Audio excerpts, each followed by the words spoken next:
So we will let Nicolas do his presentation, and he will talk about Accoubois, this French research projects. Please. Merci. Donc je vais vous présenter des résultats de l'étude Accoubois qui, certes, commence à dater. Pour certains qui ont déjà vu la présentation il y a quelques années, elle est relativement similaire, j'en suis désolé. Mais pour tous les autres, ça sera forcément très intéressant et puis ça permet de réviser.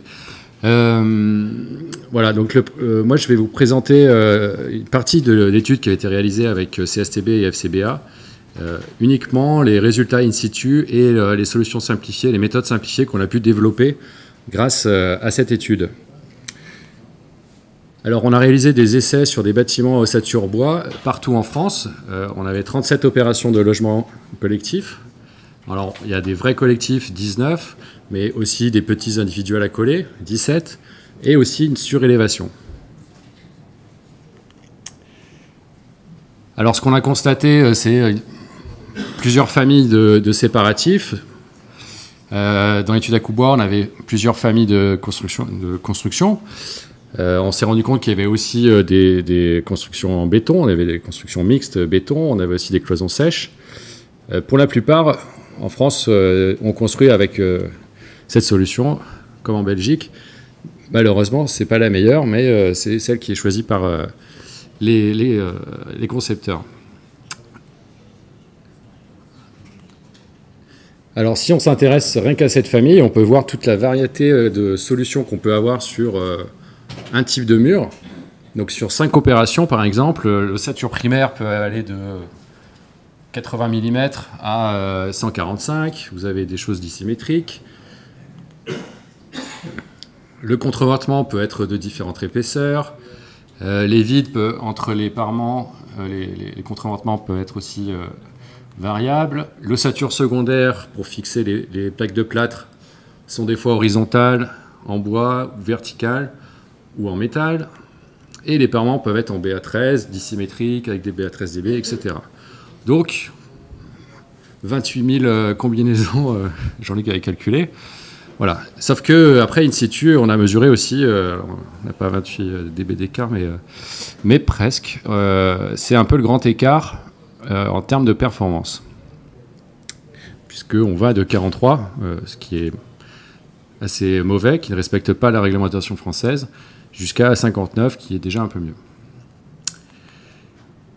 Ensuite, sur les planchers, on a des planchers avec, en simple ossature ici, avec des chapes sèches qui sont des plaques de plâtre sur une laine minérale, mais aussi des chapes mortiers sur une laine minérale, des planchers de double ossature et des planchers CLT, mais aussi des planchers béton et des planchers inconnus, parce que c'est ça la réalité des choses, c'est que des fois on n'arrive même pas à trouver comment était composé le plancher.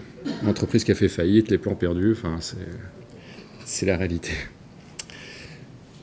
Voilà, donc bon, l'essentiel se fait quand même en plancher simple solive. Moitié chape sèche, moitié chape béton. Alors, les résultats, globalement, on a des résultats qui sont supérieurs à celles des opérations qu'on certifie, c'est-à-dire des opérations qui respectent la réglementation française et qui vont un petit peu au-delà par rapport au choc, puisqu'on est entre logements, pour les bruits de choc, on est à 55 dB, en L'1TW. Voilà, donc on est globalement mieux. Alors on peut l'expliquer par une marge de sécurité qui est prise par les concepteurs, puisqu'à l'époque il n'y avait pas de référentiel, on construisait sans trop savoir où on allait, et puis bon, il faut que ça marche à la fin. Donc on avait quand même globalement des bons résultats. Mais quand on s'intéressait aux basses fréquences avec le critère 50,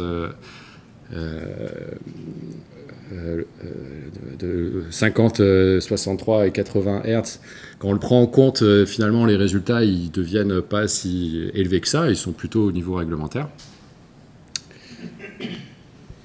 Et donc au final, le taux de non-conformité, c'est-à-dire le nombre d'opérations qui sont non conformes, est à peu près équivalent aux autres opérations en béton plus traditionnelles. Par contre, ce qu'on a observé, c'est que sur les bruits des chutes d'eau, c'est-à-dire les écoulements sanitaires, des toilettes, des éviers, on avait un taux de non-conformité qui était plus élevé que la normale. Voilà. On n'a pas su expliquer clairement, mais il y a certainement des connexions et des jonctions qui font qu'il y a des transmissions vibratoires dans du léger. Et ça conduit à des niveaux de bruit élevés. On a aussi vu une question de la précision de la mesure, jusqu'à 12 décibels d'écart entre des mesures en tiers d'octave et des mesures en bande d'octave. En France, on a une réglementation qui demande à ce que les mesures soient faites en bande d'octave. Sauf qu'on sait que la mesure en tiers d'octave est plus précise, mais on peut avoir des écarts très importants.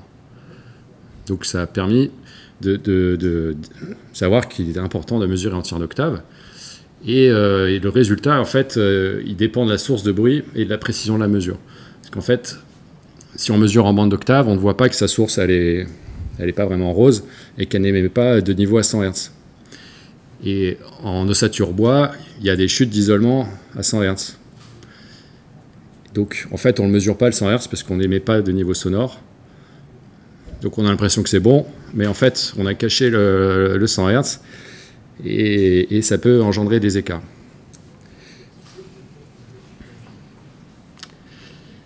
Voilà. Ensuite, on s'est intéressé sur les impacts, à faire des mesures au ballon d'impact. Donc là, c'est un exemple de courbe. Donc c'est un appareil qui remplace la machine à choc, qui fait un autre type d'excitation pour simuler les bruits de pas. Et donc là, on a une courbe où on observe ce que ferait une machine à choc sur un plancher. C'est cette courbe-là en pointillé.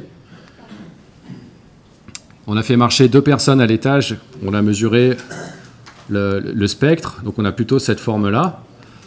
Et le ballon d'impact, lui, suit à peu près la même courbe que les personnes qui marchent. Donc on est quand même beaucoup plus représentatif de la marche en termes de spectre et de forme de spectre.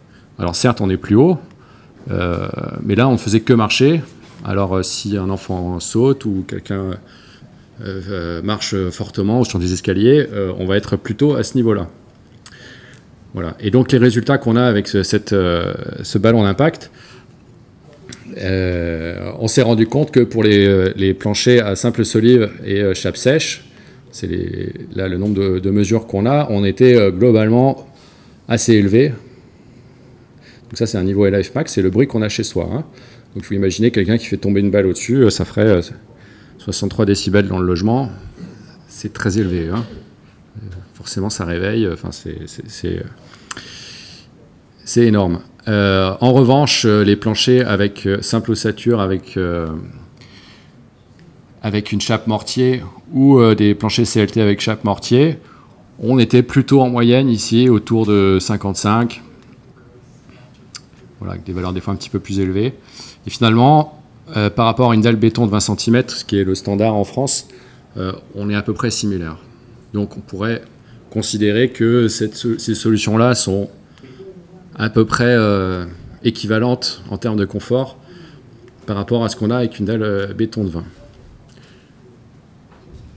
En regardant de plus près, en fait, par rapport à la dalle béton de 20, là, on a des pics plutôt à 125 Hz, alors que là, on a plutôt des pics à 63, voire 50. Donc, bon, il y a un problème basse fréquence. Voilà.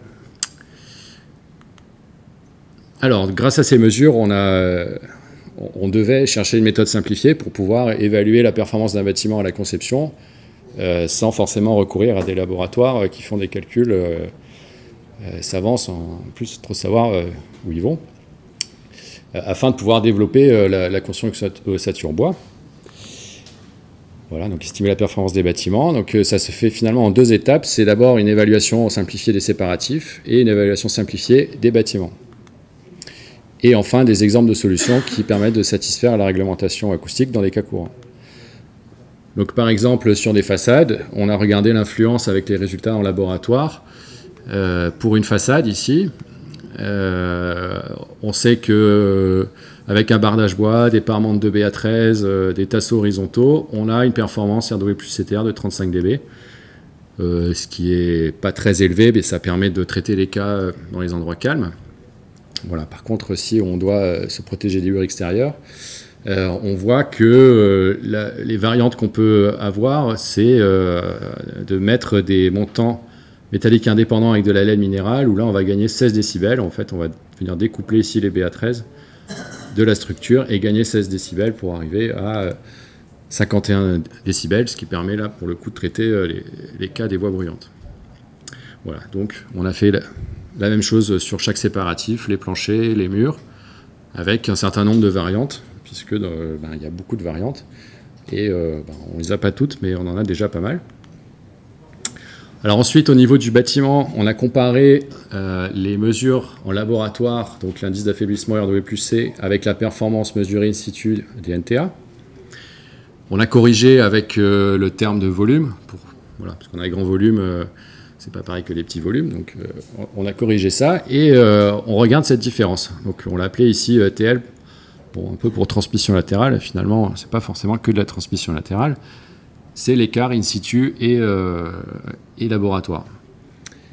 Toutes les valeurs sont globalement négatives, donc in situ on est moins bon qu'en laboratoire, et on voit quand même des disparités assez importantes. Donc pour chaque couleur c'est une opération, donc autant on a quelques mesures ici qui sont dans le même 4 minutes, à peu près du même ordre. Bon, il y en a une autre qui est quand même plus éloignée. Ici on a jusqu'à 5 dB d'écart entre deux valeurs. Bon, c'est la vraie vie.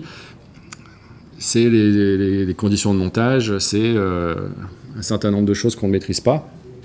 Et donc ça a permis, avec cette analyse, de se dire que si on prend 7 décibels dans ce cas-là, d'écart, on a une valeur sécuritaire, voilà, qui permet de se dire que pour respecter un certain niveau de bruit in situ, on va prendre 7 décibels de marge en valeur globale. Voilà. Et donc on a fait, donc ça permet d'écrire une petite relation toute simple entre l'isolement, l'indice d'affaiblissement, le volume, la surface séparative et ce terme correctif. Voilà, donc on retrouve les 7 dB pour les planchers ossature bois, donc pour une transmission verticale. En horizontal, pour les planchers non filants, avec des murs séparatifs doubles, en fait on n'a que 3 décibels, qui est un petit peu une sorte de tolérance de mesure. Finalement on n'a pas de transmission latérale, mais avec les petits écarts, on prend 3 décibels de marge. Et pour les panneaux massifs, on a pris 5 décibels de manière forfaitaire. Voilà. Pour les bridge shocks, c'est la même chose. On a en gros 3 décibels d'écart de marge. Voilà. Et donc ensuite, pour les cas courants, on a défini des exemples de solutions, donc des murs à double ossature, des murs en CLT, des planchers CLT chape sèche, des planchers double ossature, voilà, qui sont a priori les seuls là à pouvoir traiter les bruits de choc de manière convenable en restant complètement léger. Voilà, sinon il faut passer plutôt par une chape mortier. C'est ce qu'on a pu retenir d'après le retour d'expérience. Alors effectivement là on a vu dans le projet précédent qu'il y a certaines solutions qui peuvent exister en optimisant les choses. Voilà, c'est certain, il faut travailler là-dessus pour essayer de trouver d'autres solutions. Voilà, et donc ces exemples et ces méthodes sont intégrés dans le référentiel qualité à l'acoustique de notre certification, donc c'est disponible sur qualitélogement.org, et c'est aussi intégré dans un outil d'évaluation qu'on a développé, dans lequel on renseigne ses murs, ses planchers, et la combinaison de l'ensemble permet de dire si on respecte ou pas la réglementation et la certification française. Voilà, donc on n'est pas encore au BIM, mais on s'en approche tout doucement. Voilà, ça va me permettre de faire la transition. Un dernier point, il y a le catalogue construction bois qui est à cette adresse, qui est aussi cohérent et qui a repris les données d'Akubois et qui traite pour l'instant que des séparatifs. Voilà, je vous remercie de votre attention.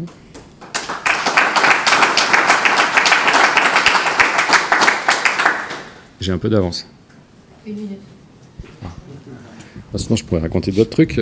Juste une précision par rapport aux basses fréquences. Donc, on envisage prochainement d'intégrer les basses fréquences dans la certification pour les bruits d'impact. Voilà, c'est en réflexion. Ça deviendra certainement une exigence un jour. Et voilà, j'espère que ça fera progresser les choses. Merci Nicolas. Donc, le prochain